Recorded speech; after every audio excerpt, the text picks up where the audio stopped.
Chapter 2. Echoes in the Gaslight. The creature returned at dawn. Alara had spent the night hunched over her sketchbook, filling page after page with protective symbols that seemed to flow from some deep, instinctive knowledge she didn't know she possessed. Her fingers ached, stained darker than ever with charcoal, and something that looked suspiciously like silver light. The word she'd drawn on her window still glowed faintly, its geometric patterns shifting whenever she wasn't looking directly at them. But as the first pale rays of sunlight filtered through the frost-etched glass, she heard it again, that crystalline tapping, accompanied now by a sound like wind chimes made of bone. "Little artist," came the voice, closer now, as if the thing had pressed its face against the window. "Your pretty pictures cannot hold me forever. The sight burns so bright in you, it calls across the veil like a beacon. Such waste, to hide such talent behind glass and fear." Alara's hand instinctively moved to her sketchbook, but this time the creature seemed to anticipate her. Tapping intensified, and hairline cracks appeared across the window surface. The protective ward flickered like a candle in a strong wind. "No," she whispered, frantically sketching another layer of protection. But her hands shook now, exhaustion making her lines wavering and uncertain. The symbols looked wrong, incomplete. The window shattered. Glass rained down as something flowed into her apartment like liquid moonlight. The creature from the alley had changed during the night. Its gentleman's disguise was gone, revealing something that hurt to look at directly. It moved like smoke given form, with too many angles and shadows that bent in directions her eyes couldn't follow. "Such beautiful terror," it said, and its voice came from everywhere at once. "You see me as I truly am, don't you?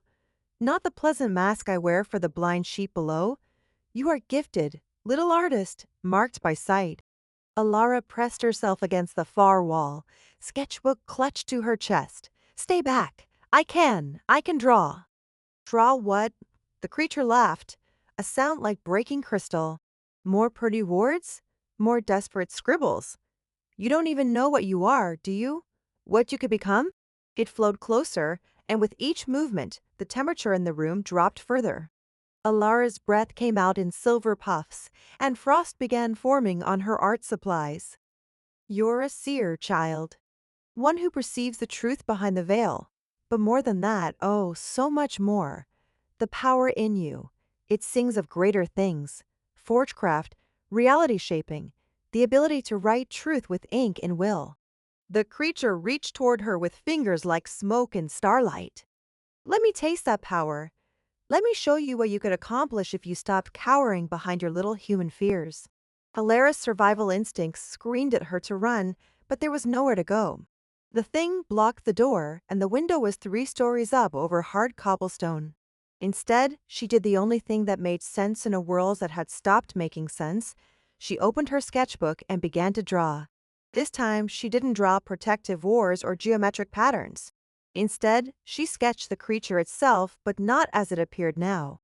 She drew it bound, contained, racked in chains of silver light that seemed to write themselves across the page.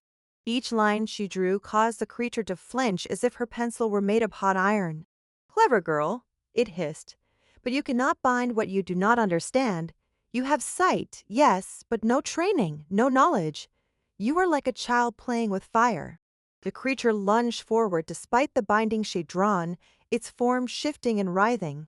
Alara's sketch wasn't strong enough. She could feel it straining against her artistic prison, reality bending around her incomplete understanding of her own power. Just as though smoke-wreathed fingers reached for her throat, the apartment door exploded inward. A man strode through the splintered doorway, tall and imposing in a perfectly tailored dark suit that looked expensive enough to feed her family for months. His features were sharp and aristocratic, with silver eyes that seemed to hold daps of starlight.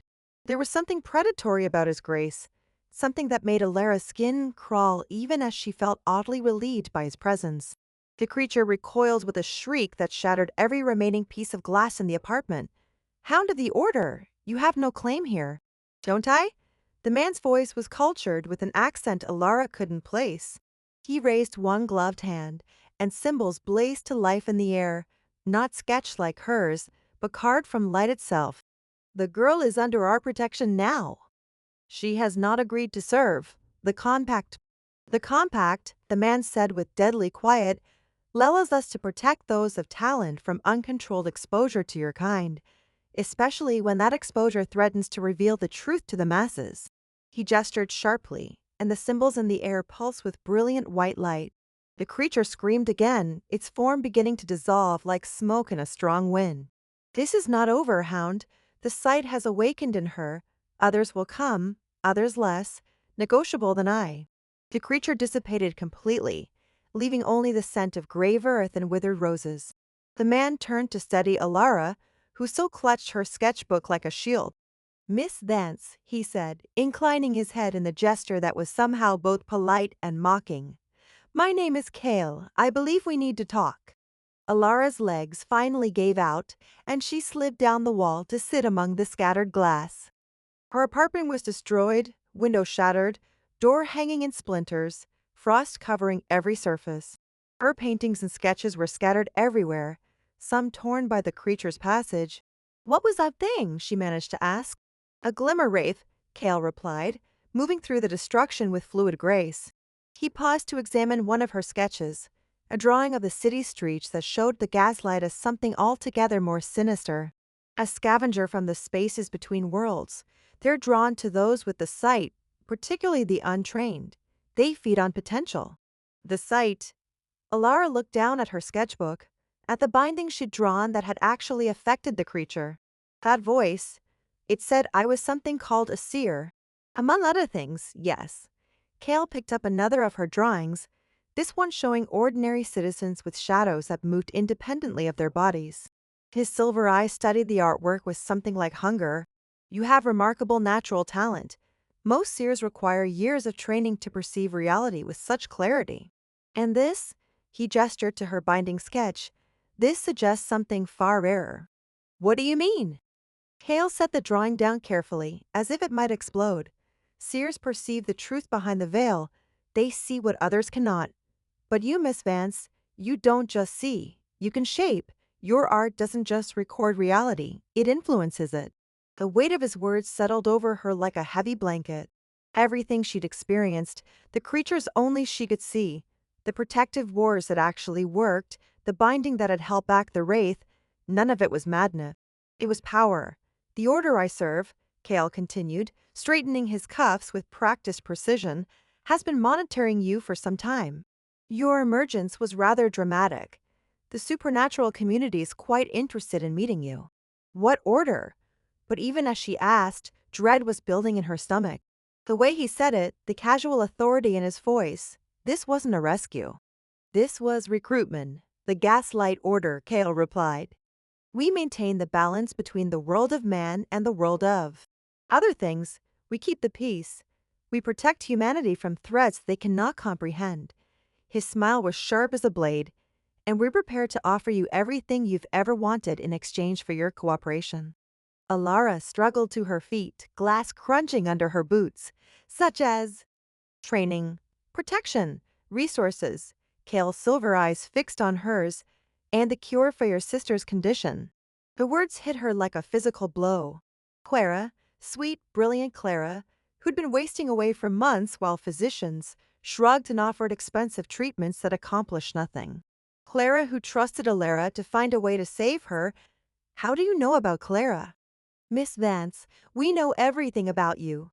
Your financial struggles, your desperate attempts to pay for treatments, the guilt you feel every time you spend money on art supplies instead of medicine.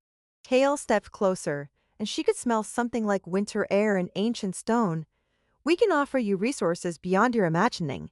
The Order's physicians have access to remedies unknown to conventional medicine. It was everything she dreamed of. The power to save her sister, the security of belonging to something greater than her daily struggle for survival.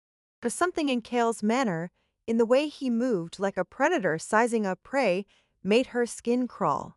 And in exchange? Your service, your talent. His smile widened, showing teeth that seemed too sharp. Your absolute loyalty. The frost on her sketches caught the morning light, making her drawing shimmer with otherworldly beauty. Protective wards, binding circles, images of truth that could influence reality itself. Power beyond anything she'd ever imagined. But something in Kale's silver eyes reminded her of the Glimmer Wraith, that same predatory hunger, that same casual disregard for her humanity. "What if I refuse?" she asked quietly. Kale's expression didn't change, but the temperature in the room dropped several degrees. "Miss Vance, you've been exposed to forces beyond your comprehension. You've attracted the attention of entities that would drain your very essence for sport without proper protection, without proper training." He gestured to the destroyed apartment. "How long do you think you'll survive?" It wasn't really a choice at all, and they both knew it. But something deep in Alara's core, some stubborn streak inherited from generations of working-class ancestors who'd never bowed to anyone, made her straighten her spine. "I need time to consider." "Time," Kale repeated as if tasting the word. "Time is a luxury you may not have, but—" He reached into his jacket and produced an elegant card. "You have until sunset to decide. After that, I'm afraid the Order's protection may become less comprehensive." He moved toward the splintered door with that same fluid grace, but paused at the threshold. "Miss Vance, your sister's condition is quite advanced. I'd recommend making your decision quickly." And then he was gone, leaving Alara alone in her destroyed apartment, with the morning light streaming through her broken window and the weight of an impossible choice pressing down on her shoulders. She looked down at her sketchbook, at the binding that had actually held back a creature from nightmare, and wondered if she'd just been offered salvation or sold her soul to the devil himself. Outside, the gaslight had been extinguished by dawn, but the shadows still seemed to move with independent purpose, and somewhere in the distance, something howled with hunger and ancient malevolence. The hunt was far from over.